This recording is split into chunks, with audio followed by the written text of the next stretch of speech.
پہلی دفعہ کسی کانفرنس کے بعد جو ڈیکلیریشن ہے وہ اسلام آباد ڈیکلیریشن کے نام سے جانا جائے گا. جیسے کہ پیرس ڈیکلیریشن کے نام سے کوپ میں آیا ہے تو اسے پیرس ایگریمنٹ کہتے ہیں. اور ویمن امپاورمنٹ کے ذریعے جو گرینر اکانومی ہے اسے پش کرنا جو ہے مین اس کا ایجنڈا ہے.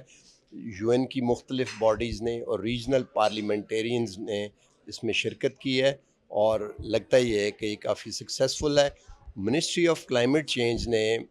ایک طرح سے اس کی ہوسٹ ہے اور انہوں نے آرگنائز کی ہے, اسی لیے ہمارے ساتھ موجود ہیں coordinator ministry of climate change. Ma'am very warm welcome. تھوڑا سا ہمیں بتائیں کہ سمجھتے ہیں کہ اس کا آگے ڈیکلیریشن میں واٹ آر دا گولز اور اچیومنٹس کیا ہوں. بسم اللہ الرحمن الرحیم. طاہر صاحب, میں سمجھتی ہوں کہ آج کا دن تاریخ میں ایک بڑا خوش آئند دن ہے, جہاں پر آج سے آلموسٹ جب ہم Asian forum of population development کی بات کرتے ہیں تو 30 ملک جو ہیں وہ اس کے ممبر بھی ہیں اور ایشیا فورم کے, اور اس کے اندر جو ہے مجھے بتاتے ہوئے خوشی ہے کہ 16 ممالک جو ہیں اس کے اندر شامل ہیں اس ٹائم پاکستان میں. اور یہاں پر آنے والے تمام تر وہ جو ممبرز جو یہاں پر آئے ہیں دوسرے ممالک سے, وہ پارلیمنٹیرینس ہیں, ان میں سے زیادہ تر جو ہیں وہ کسی نہ کسی اسٹینڈنگ کمیٹی کے چیئر ہیں. They are on a very strong positions in their country. اور پاکستان کے لیے اس لیے بھی میں سمجھتی ہوں کہ خوش آئین ہے کہ جب ہم بات کرتے ہیں ڈپلومیسی کی, ڈپلومیٹک ریلیشنز کی, تو کلائمیٹ ڈپلومیسی سے بڑھ کر کوئی جو ہے وہ مجھے نہیں لگتا کہ آج کا جو دور ہے جب ہم کلائمیٹ کی بات کرتے ہیں تو کلائمیٹ ڈپلومیسی ایک بہترین جو ہے وہ حل ہے تمام تر چیلنجز اور ان سے نپٹنے کے لیے. ابھی میں ساتھ ساتھ بات جیسے آپ کو کی کہ یہ جو کانفرنس ہے اس کا ایک سب سے بڑا مقصد جو ہے وہ یہ ہے کہ ایشیا کے ریجن کے لوگوں کو اکٹھے کرنا, پارلیمنٹیرینس کو اکٹھے کرنا اور سلوشنز کی طرف جانا, ایشوز کے اوپر بات کرنا کہ ہم کس طرح سے کلائمیٹ ریلیٹڈ, اور خواتین جو ہیں کیونکہ سب سے زیادہ افیکٹیز جو ہیں وہ عورتیں اور بچے ہیں, ہم کیسے تمام, اور آپ نے دیکھا کہ یہاں پر زیادہ تر جو ہیں وہ خواتین ہیں دوسرے ممالک سے جو آئی ہیں, اور مرد حضرات بھی ہیں, لیکن زیادہ نمبر جو ہے وہ خواتین کا ہے. اور اس کے اندر ہمارے جو راز و مقاصد تھے وہ یہی تھے اور یہی ہیں کہ ہم نے کیسے ایک دوسرے کو سپورٹ کرنا ہے, کیسے یہ ریجن جو ہے مضبوط ہوگا. اور اس کا جو آؤٹ کم ڈاکومنٹ ہے ڈیفینیٹلی جب وہ آئے گا تو آپ کو پتہ چلے گا, that is going to be call Islamabad declaration. اچھا یہ بتائیے کہ یہ تو ایک کلمینیشن پوائنٹ ہوئی نا, کانفرنس چل رہی ہے, شروع کس طرح ہوئی اور وہ کون سے مراحل تھے جن میں سکسیزفلی آپ نے گزر کے لیڈ کر کے تو یہاں پہ یہ سلسلہ شروع ہوا تھا جی, میں 2013 میں جب ممبر آف پارلیمنٹ بنی تھی تو اس میں سویڈن اسٹاک ہوم کا بھی ایک بہت مشہور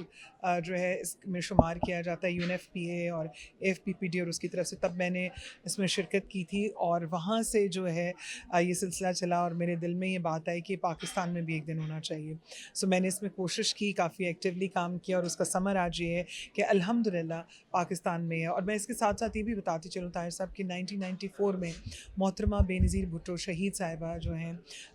جو ہماری وزیر اعظم بھی رہی ہیں, وہ اس کائرو کانفرنس کے اندر گئی تھیں اور انہوں نے وہاں پر بہت اسٹرانگلی اس کے اندر پارٹیسپیٹ کیا تھا. اور مجھے خوشی ہے کہ آج 30 سال کے بعد پاکستان میں یہ کانفرنس جو ہے وہ مجھے اعزاز حاصل ہے کہ میں نے اس کا یہاں پر اس کو کرنے کی کوشش کی اور ہوا. اس کے ساتھ ساتھ 2022 میں جب فلڈز آئے تو IPU کی انٹرا پارلیمنٹیرین یونین کانفرنس جو ہے ایشیا ریجن کی, وہ بھی جو ہے وہ پاکستان میں ہوسٹ کی. اس کا بھی مقصد یہ تھا کہ ہم ایشیا کے جو ممالک ہیں ریجنل وائز جو ہے وہ ہم کس طرح سے مضبوط کر سکتے ہیں. تو یہ ایک تب سے سلسلہ چلا, اور ابھی جب میں نے کلائمیٹ چینج کی منسٹری میں ایز اے کوآرڈینیٹر کا چارج لیا تو وہیں سے پھر جو ہے اس کو میرا سب سے پہلا جو ویژن تھا وہ یہی تھا کہ we should have to go for it, اور الحمدللہ Allah has given the success. بہت بہت شکریہ. اس سے قبل اسپیکر قومی اسمبلی سردار ایاز صادق نے کانفرنس کے افتتاحی اجلاس میں شرکت کی. واٹ ڈو یو تھنک کیسے یہ it will go in a long way establish کرنے میں, اس کاز کو پروموٹ کرنے میں, پاکستان کو بھی ظاہر ہے لائم لائٹ میں. دیکھیے, جب ہم بات کر رہے ہیں ویمن امپاورمنٹ کی تو اس ویمن امپاورمنٹ کے لیے ڈیسیژن میکرز اپنا حصہ کیسے چکا سکتے ہیں, اس سلسلے میں جو 15 سے زیادہ ممالک کے پارلیمنٹیرین جو ہیں وہ اس وقت پاکستان میں موجود ہیں. ایک دوسرے کے ساتھ وہ لیسنز لرنڈ شیئر کر رہے ہیں, ایکسپیرینسز شیئر کر رہے ہیں, پارلیمنٹری اوور سائٹ کو کیسے مضبوط کیا جا سکتا ہے. اور یہ ساری چیزیں جو ہوں گی یہ بڑا امپورٹنٹ رول پلے کریں گی. اس وقت جس طرح کے چیلنجز کا پاکستان کو اور پوری دنیا کو